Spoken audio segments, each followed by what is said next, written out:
ministère de la Justice. Alors, tu l'inscris dans une perspective là aussi assez globale, bien sûr. C'est pas une position que tu fais comme ça au milieu d'un océan de choses qui ne concernent pas la justice. Pour toi, donc, il faut d'abord, tu exaltes, me semble-t-il, beaucoup le rôle du juge, ce qui, personnellement, me convient tout à fait dans le contexte actuel, notamment. Peut-être, j'aurais aimé que tu précises rapidement quand même une chose qui me frappe, c'est que ta réflexion, au fond, me paraît prendre naissance d'un certain constat de l'échec d'un certain autoritarisme français. Et là, je voudrais quand même revenir sur ce que tu viens de dire. Tu as souligné le rôle des droits subjectifs. Justement, il ne me paraît pas du tout fortuit que la France ne connaisse pas vraiment les droits publics subjectifs, pour prendre les termes de Jelinek. Et il me semble qu'il y a un livre que tu ne cites pas, mais que tu connais certainement, qui a bien montré ça. C'est le livre de Lucien Jaume, L'individu effacé, où il montre bien qu'on est parti en France, notamment après 89, dans le sillage des premiers penseurs libéraux du XIXe siècle, sur cette idée que l'individu doit avoir des droits face à l'État, et qu'au fond, on a refusé cela. Il oppose la figure de Benjamin Constant, qui se place dans cette perspective. Benjamin Constant, qui entre parenthèses est suisse, ce n'est pas forcément uniquement pour l'anecdote, qui lui soutient que l'individu a des droits, qu'il faut absolument protéger contre la puissance étatique. Et je vous montre bien qu'en réalité, ce qui triomphe au XIXe siècle, très rapidement, ce n'est pas du tout cette thèse de Benjamin Constant, c'est ce qu'il appelle, non pas le moment, mais la thèse de Guizot, à savoir, très bien, il y a les droits de l'individu, et c'est tout à fait ce que tu viens de dire, mais n'oublions pas l'État, le diable. Essayons de faire tenir la machine quand même. Alors, est-ce que c'est une proposition qui pouvait naître ailleurs, celle que tu fais, au pluriel, celle que tu fais, est-ce que ce sont des propositions qui pouvaient naître, à ton avis, ailleurs que dans un espace français très saturé d'autoritarisme? Et toujours aujourd'hui, il suffit de voir la manière dont la QPC est organisée, par exemple. Au fond, le droit de l'individu, le Conseil constitutionnel le dit d'ailleurs dans sa décision relative à l'examen de la loi organique destinée à permettre la mise en œuvre du nouvel article 61-1 de la QPC, il dit que l'individu a le droit de poser la question aux juridictions de la conformité à la Constitution, aux droits et libertés que la Constitution garantit, d'une disposition législative. C'est ça le droit subjectif qu'on a reconnu en 2010, enfin 2008-2010. C'est pas le droit de soutenir quelque chose jusqu'au bout. C'est pas le droit de saisir le Conseil constitutionnel. L'individu pose la question, et puis après, ça lui échappe complètement. Et les solutions jurisprudentielles montrent bien qu'on est là-dedans. Alors, est-ce que tu crois que ce déficit, je dirais, de libéralisme français est à l'origine de tes réflexions, ou bien est-ce que tu les inscris dans une perspective plus large qui déborde le cas français? Je voudrais que tu précises un peu le niveau, si tu veux, de critique dont témoigne ton livre. Incontestablement,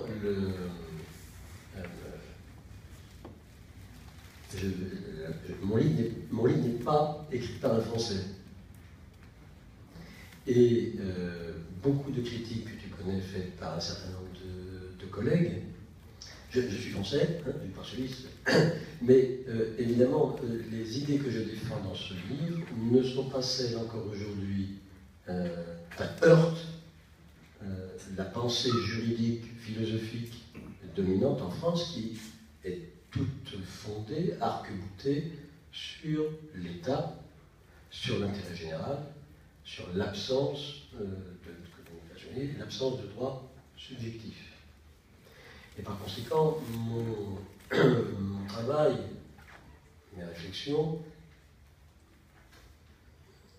obligent les Français à faire une révolution culturelle, à casser les os qui sont dans leur tête, afin de pouvoir penser effectivement le droit sans l'État, afin de pouvoir penser l'exercice des droits subjectifs sans que cela supprime la possibilité d'un intérêt général, simplement ça pose le problème de construire autrement l'intérêt général que la manière dont il a été construit jusqu'à présent.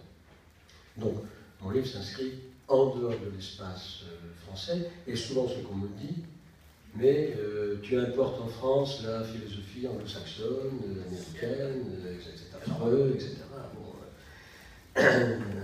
non, je ne crois pas. D'ailleurs, Benjamin Constant, même s'il est suisse, a effectivement posé dès le départ de notre modernité cette question. Moi, il y a quelque chose qui m'a toujours frappé, c'est la manière dont les États-Unis et la France démarrent leur modernité politique. Elles démarrent leur modernité politique sur les mêmes principes, et ils ont lu des bouquins, Montesquieu, etc. Et vous avez les Français qui font leur révolution en 89, et la première chose qu'ils font, avant même de rédiger une constitution, c'est la loi de 1790, qui interdit aux juges de s'immiscer dans les affaires de l'exécutif et du législatif. La première grande loi révolutionnaire, c'est non pas de couper la tête au roi, ça viendra beaucoup plus tard, enfin beaucoup plus tard, à l'époque c'était beaucoup plus tard, ça viendra plus tard, il coupe d'abord la tête au juge. Il coupe d'abord la tête au juge. Et au même moment, quasiment au même moment, en 1803, et puis l'arrêt Madison versus Marbury reconnaît la possibilité pour la Cour suprême, alors que ce n'est pas prévu par la Constitution, de contrôler la constitutionnalité des lois.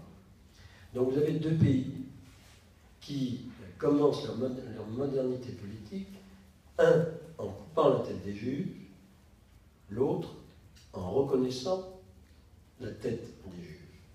Et vous allez avoir deux sociétés qui vont se construire, l'une sur la loi, les énarques, les intendants, les préfets, les recteurs, et puis l'État.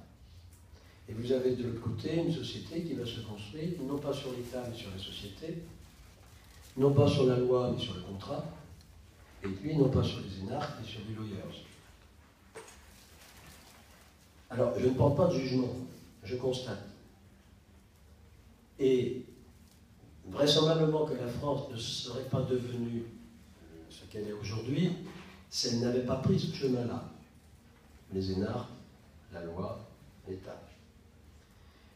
Et je considère justement qu'aujourd'hui, ça produit plus d'effets négatifs sur le fonctionnement de nos sociétés, sociales, culturelles, politiques, que d'effets positifs, et qu'il convient par conséquent de changer le mode de nous représenter, mais dans toute la compréhension du nous représenter.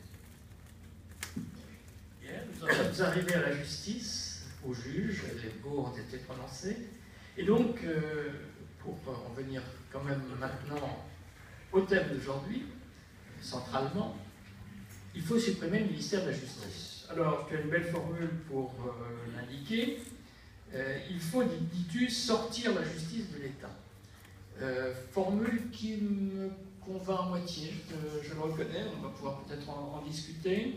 Pour toi, le juge, c'est un pouvoir de la société. Bon. Il y a le législatif et l'exécutif qui sont dans l'État, et le juge serait en dehors de l'État. Donc on casse un peu le schéma tripartite du grand bordelais.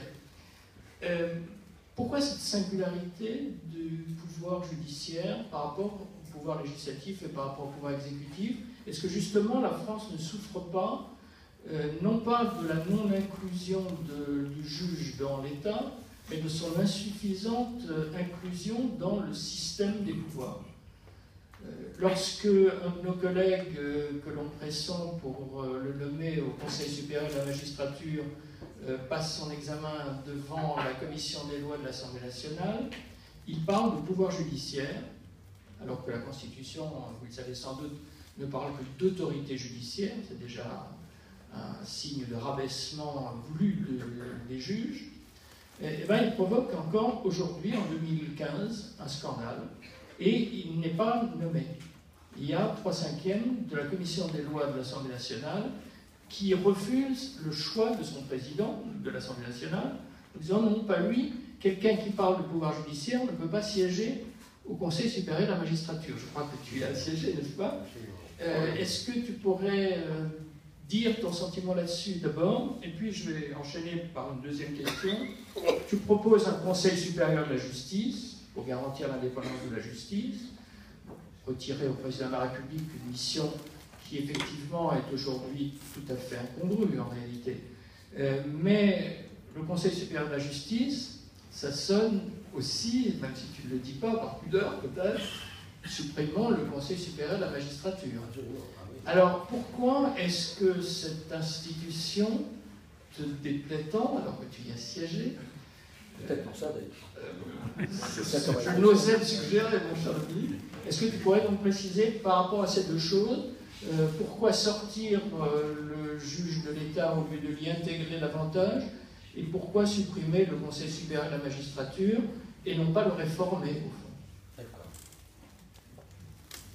Alors, effectivement, là aussi, si je fais le constat d'aujourd'hui, c'est celui de la justice au sein de l'État, et très précisément au sein de l'exécutif. Ça n'a pas toujours été le cas, je ne vais pas faire savant, mais si on prend par exemple le bouquin de Joseph Streyer sur l'origine médiévale de l'État, Streyer montre parfaitement que la France s'est construite d'abord comme État de justice. On dit souvent que l'État s'est construit par l'armée et la diplomatie, les affaires étrangères, mais pas du tout. La France s'est construite, origine médiévale de l'État, par la justice et par une administration qui a peut-être encore gardé son nom, qui est les ponts et chaussées. Hein, les ponts et chaussées, c'était pour construire la centralité, il fallait faire des ponts et des chaussées pour réunir les régions et centraliser tout ça sur Paris. La France est devenue, la justice a été intégrée dans l'État, on peut situer à peu près la chose, c'est en 1667, avec l'ordonnance civile, adoptée par Louis XIV, avec un débat extraordinaire entre Pucellin et Lamoignon, avec cette idée que les parlements d'Ancien Régime, les magistrats, ne peuvent plus avoir la possibilité d'interpréter la loi. L'ordonnance civile de 1667 prévoit que lorsque les magistrats ont un doute sur le sens d'une ordonnance, ils doivent en référer, c'est le mot référer, ça arrive avant le référé législatif de 91, ils doivent en référer au roi. Et tout le souci de Colbert, auprès de Louis XIV, a été de casser les parlements, l'autonomie des parlements, l'état de justice sur lequel la France était construite, pour imposer progressivement l'état administratif. Et la justice a été un élément de cet état administratif. Je parlais de la loi de 1791, la création du Conseil d'État. La création du Conseil d'État vise d'abord les juges. Hein. Il s'agit d'interdire aux juges de juger l'administration. Donc non seulement on leur coupe la tête en 1790, en plus on leur interdit de juger l'administration en 1804. Donc il y a vraiment un acharnement, si j'ose dire, contre les juges, afin de bien affirmer que tout doit reposer sur l'administration, l'État, la centralité, le jacobinisme. Donc la révolution ne va pas changer. Hein. La révolution de 89 ne fait que continuer ce que Louis XIV, Louis XV avait fait de cette centralité administrative. Et je passe les années, évidemment, et les siècles, mais il y a une phrase du général de Gaulle qu'on répète souvent lors de sa conférence de presse du 31 janvier 60.